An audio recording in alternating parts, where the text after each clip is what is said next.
Terminal Cendana selalu terasa salah setelah pukul ke-23.00. Bukan salah biasa. Salah seperti waktu lupa menyentuh tempat itu. Setiap malam, lampu-lampu sorot berubah menjadi kuning pudar. Suara binatang hilang total. Bahkan jangkrik pun diam. Udara terasa stagnan, seperti ruangan tanpa ventilasi. Dan peron seolah melengkung, membentuk radius sempit yang tidak logis.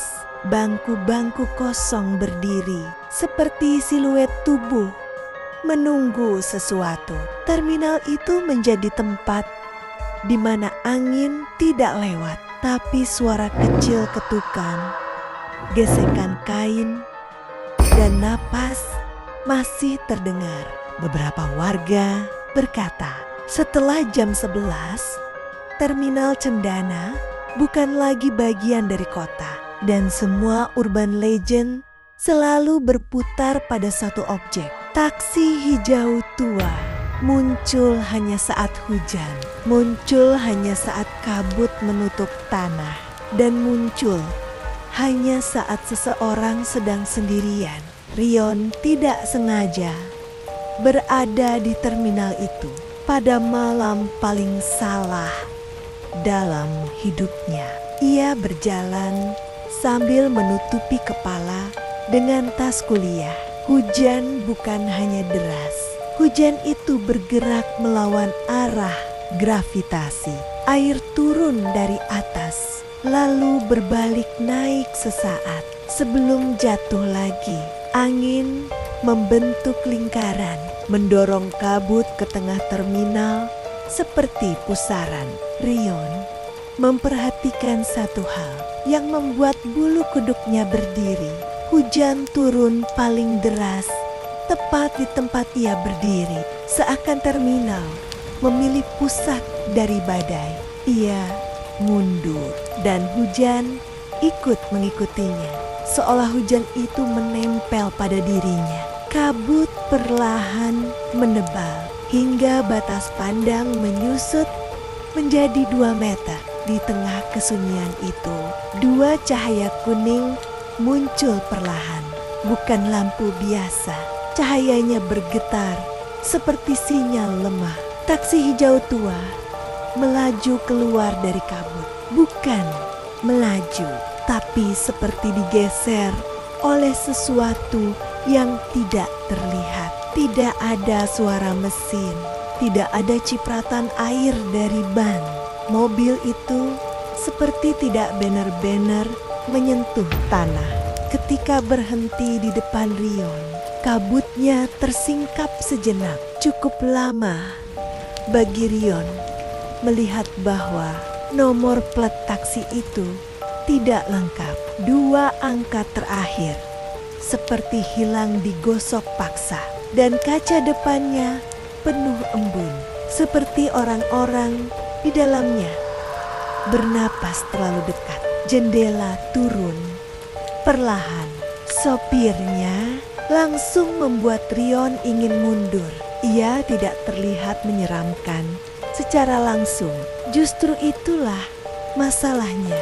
Terlalu rata, terlalu diam, terlalu tak berekspresi. Keriputnya seperti pola retakan pada benda yang tidak hidup. Napasnya tidak mengembun di udara dingin hujan. Topi lusuh menutupi mata.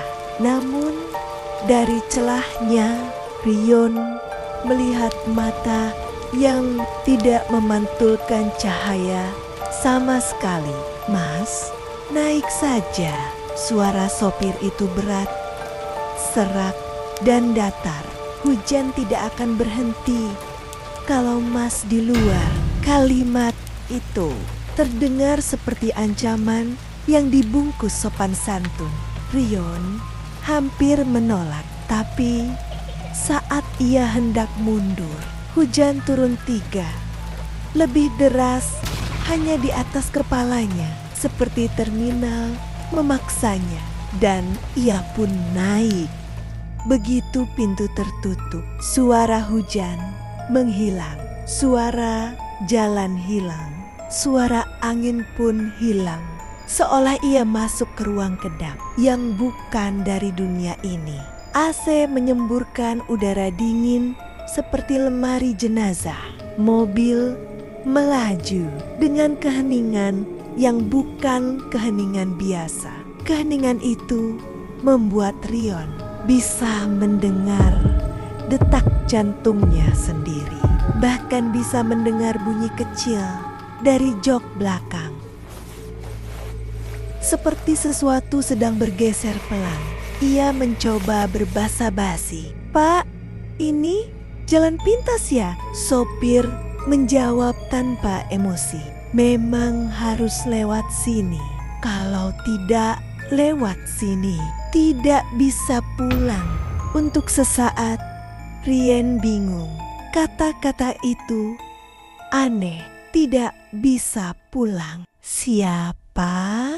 Dia, sopir, atau penumpang lain? Rion menyeka embun di jendela. Refleks, ia menatap spion tengah dan jantungnya berhenti sepersekian detik. Ada seseorang duduk di belakang. Siluet perempuan, rambut panjang, kepala menunduk, bahu sempit, tangan diam di pangkuan. Sangat jelas, terlalu jelas. Rion menoleh ke belakang, kosong. Ia kembali ke spion. Siluet tetap ada, kali ini lebih dekat. Lehernya seperti bergerak sedikit, seolah sadar sedang diperhatikan. Ia mencoba bicara dengan suara gemetar. "Pak, kursi belakang kosong kan?" Sopir menjawab terlalu cepat. "Kosong." Nada yang tidak meyakinkan. Nada robot otomatis. Dan dari kursi belakang terdengar suara lembut. Seperti ada yang menenangkan. Radio tiba-tiba menyala. Tidak ada musik. Tidak ada penyiar normal.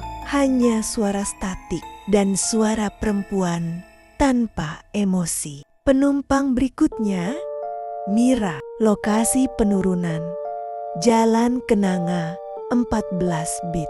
Nama itu membuat udara di dalam taksi semakin dingin.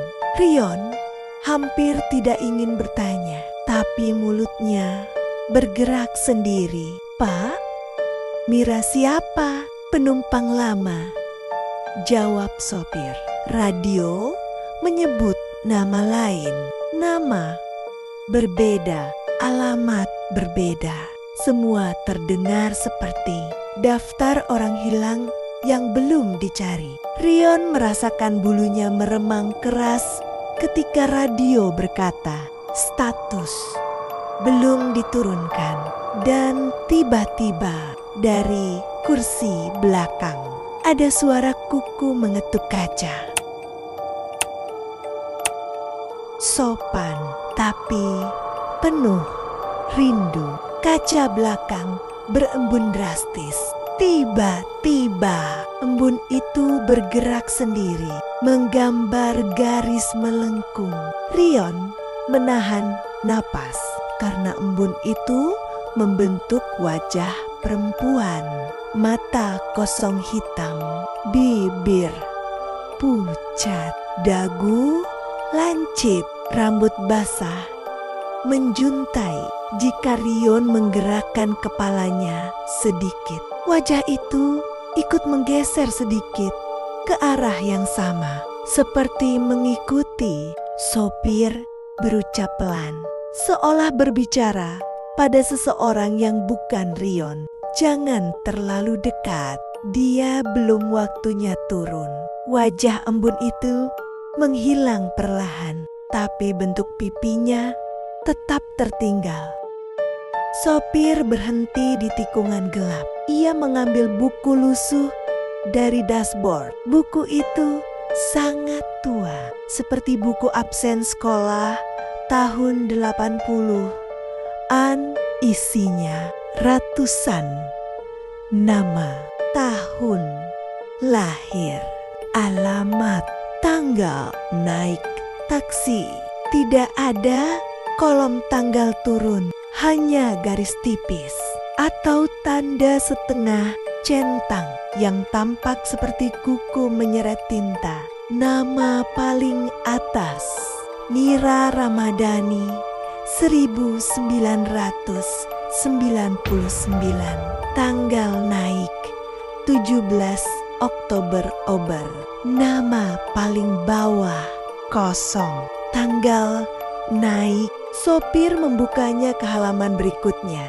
Nama Rion sudah ada di sana, walau Rion tidak pernah menulisnya. Sebelum Rion sempat memprotes, sesuatu dari belakang menghela napas panjang.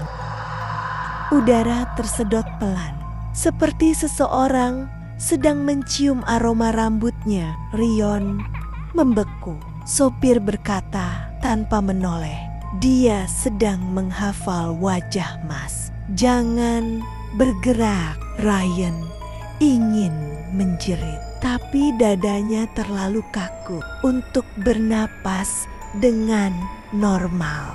Taksi berbelok menuju jalan yang lebih sunyi. Dengan lampu jalan padam satu persatu, seiring mereka lewat, rumah 14 bit muncul dalam gelap seperti bayangan besar. Jendela tanpa kaca, pintu tergantung satu engsel, dinding hitam gosong.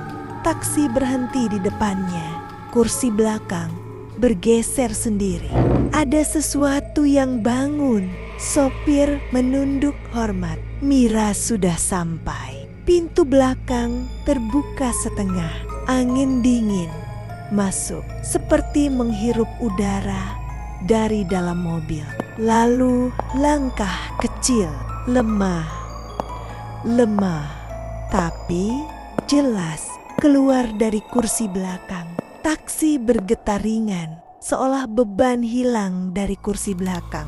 Sopir menyerahkan buku itu pada Rion.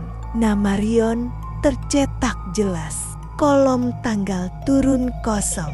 Sopir berkata, "Sekarang giliran Mas. Setiap penumpang yang diturunkan harus diganti. Kalau tidak ada pengganti, taksi tidak bisa pergi." Kursi depan tiba-tiba menekan dada Rion. Seat belt mengencang sendiri. Dari belakang, sesuatu bergerak lagi. Walau Mira sudah turun, seseorang lain sudah duduk di belakang. Seseorang yang Rion tidak sadari sebelumnya. Bahunya sempit, kepalanya miring, napasnya lembut, dan suaranya terdengar. Tanda tangan, "Biar aku pulang." Rion mengingat larangan urban legend. Jangan menatap belakang, jangan menjawab suara dari kursi belakang. Kalau pintu bisa dibuka, lari. Dengan seluruh sisa tenaganya, ia menarik handle pintu, membanting tubuh, dan terlempar keluar mobil. Hujan menghantam kulitnya, dan dunia kembali berbunyi. Ketika ia bangkit, taksi itu hilang tanpa lampu, tanpa suara, tanpa jejak ban. Yang tersisa hanyalah buku lusuh di tanah. Buku itu terbuka pada halaman kosong. Di halaman itu muncul tulisan baru. Perlahan, seperti tinta tumbuh. Rion Pradana. Tanggal naik 31 Oktober. Status gagal diganti. Kursi belakang masih mencari. Angin menutup buku itu. Hujan berhenti.